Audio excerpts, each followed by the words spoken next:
I've written down a few thoughts because unlike our dear Christopher, I cannot have a drink and speak publicly at the same time. Drinking and oratory were one of his many skills. Another was his ability to write and drink. Amy and I bear witness to his incredible ability to drink us under the table at lunch and come back to the office and bat out 1,000 perfect words in the time it took us to later read them.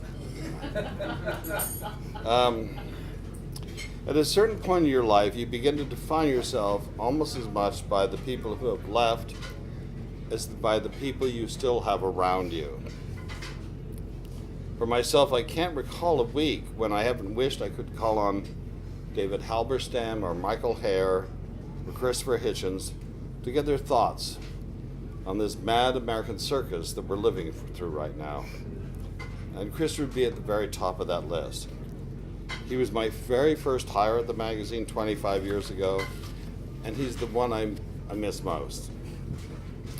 For Antonio, I want you to know your dad was loved at the magazine. And I mean, really loved.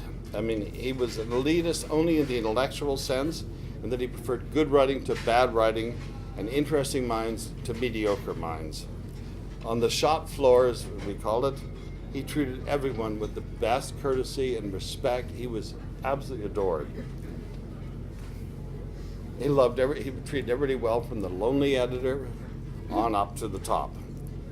And this was not always the case with star writers, I will tell you that. As we all know, dinner with Christopher was like a bacchanal of anecdote and erudition, from recitations of Flashman and Wodehouse to Gibbon and Homer. I mean, he was the best company any of us had ever met. You all know that, though. You also know he was a great mimic. I was particularly fond of his imitation, and Martin may know this, of the Evening Standard's Peter Mackay.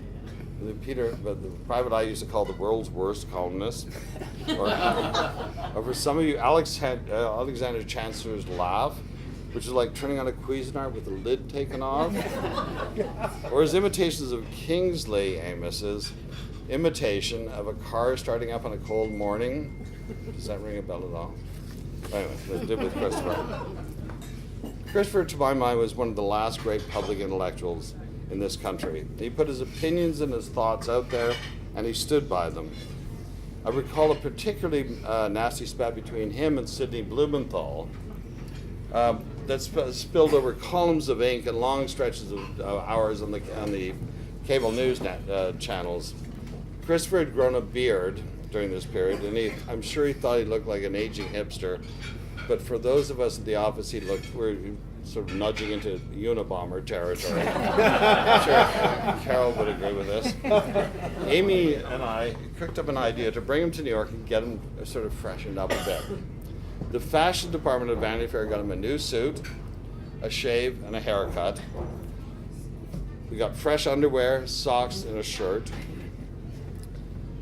And at one point, the fashion director looked at the shoes Christopher was wearing, and she decided these needed to go. And she asked, "What size are they?" And Christopher said, "I don't know. They're borrowed." I thought, who borrows shoes?